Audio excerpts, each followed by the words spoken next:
holy mackerel, did the 1940s have swell novels or what? Those authors were really cooking with gas. And maybe microwaves, actually, since the 1940s were when the future of making meals had arrived, and we could one day look forward to heating a Hot Pocket in 2 minutes and burning the roof of our mouths in even less time. Anyway, stick around as I share my favorite books published in the 1940s. Up first from 1947 is Bend Sinister, and in this one, Adam Krug is a famous philosopher living in a nameless European country that's just been taken over by a totalitarian regime called the Party of the Average Man.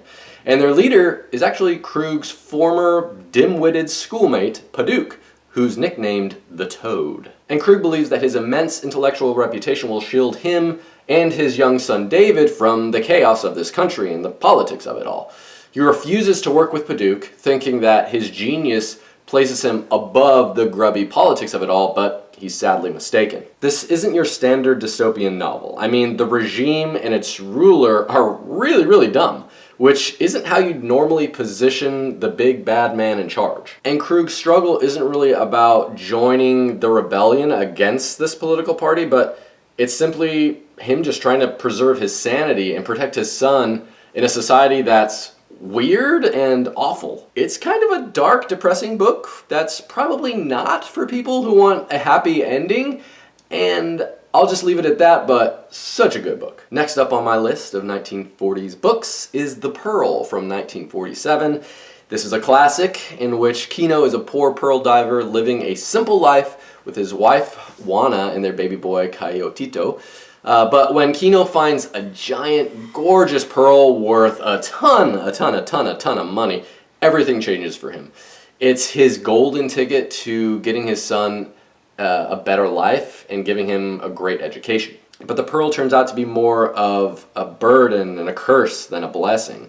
It attracts greed, mistrust, and envy from those people in Kino's life. And so he becomes just having this way worse experience with everyone he's involved with than he ever had before. It's short, simple, and heartbreaking. You feel the sudden stress put on Kino and the weight of this fortune and misfortune that just makes the book such a classic page-turner. Third on my list is a book I read in high school. It's from 1946, and it's All the King's Men. And I'll admit that a classic political novel doesn't exactly sound riveting in theory, but this oldie but goodie is a goodie because of the excellent writing in it. It's, again, another page-turning story, and it has this kind of unique Southern Gothic vibe to the whole thing. It's a morally murky story about the rise and fall of Willie Stark, a politician who comes to power with the highest of ideals. He's a good guy at first.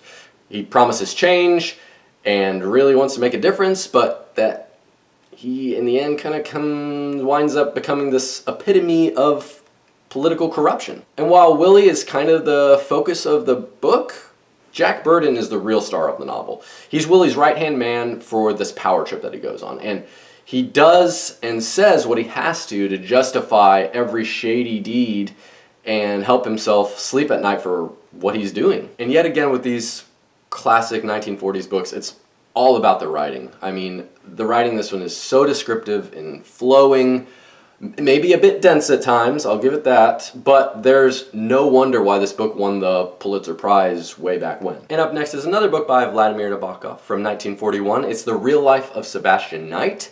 And even though this was published over 80 years ago, again, the writing. Nabokov's writing holds up extremely well, even today. It seems like it really could have been written yesterday. His style just has staying power to it. So here's the 1,000-foot view of the book's plot. There's a fictional author named Sebastian Knight who's dead, and his stepbrother narrates the story as he seeks to write a biography about Knight, this fictional guy. And there are some mysteries surrounding Sebastian Knight, and Nabokov makes you work to unravel them, to figure out exactly what's going on. We don't know that the narrator is 100% trustworthy, and you might get a bit confused and angry as you try to figure out who this stepbrother is and whether any of these people really even exist. Some maybe do, some maybe don't, but it's so worth any minor headaches that you have to deal with. And because of that, I'll say that if you like to skim novels, skip around sections here and there, this book is not for you. You have to pay close attention and think a bit, Skip parts and you'll definitely miss out on something. Next up, I'm going to lump a couple of books together, and that's Perelandra from 1943 and That Hideous Strength from 1945. These are the final two books in C.S. Lewis's Space Trilogy. So it picks up where the last one pretty much left off, and after being kidnapped and taken to Mars in the first book, where he meets some really interesting characters and this godlike ruler of Mars called Oyarsa.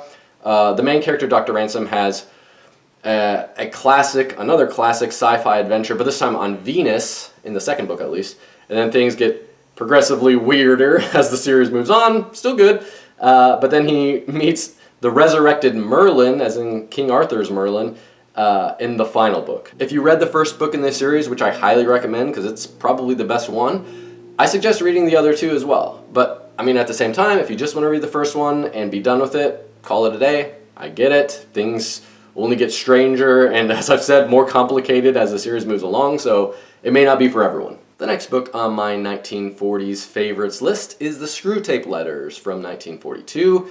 It's funny and frighteningly on point. This book features letters from a demon named Screwtape to his nephew Wormwood, and they're filled with practical advice for tempting humans into sin. Screwtape offers up creative ways to nurture jealousy, arrogance, and selfishness in his human targets, and it's through these brilliantly twisted memos that Lewis explores how temptation can quietly gain a foothold in your life, leading to distraction and compromise. Again, 80 years later, it's still full of highly relevant, thought-provoking insights into human nature. And last on my list, another all-time classic from 1945, it's Animal Farm. And this book uses a group of farm animals to look at the rise of totalitarianism, the corruption of ideals, and the corruption of basic human nature, I guess. So a pig named Old Major leads the farm animals on an uprising against who they see as their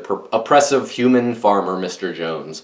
And after they take over the farm, they create a new government and promise equality and better living conditions for all the animals. But the pigs in power become tyrants, eventually being just as bad as the humans that they overthrew. So basically, even though they had all these big hopes and dreams for the farm, nothing really changed at the end of the day. And I don't know a thing about politics, as probably pretty obvious in these videos, but it's not difficult to pick up on the basic terminology in these books and realize the dangerous relationship between politics, propaganda, and power. There you have it, 8 killer diller books published way back in the 1940s. Let me know in the comments if you've read any of these or what your favorite 1940s books are.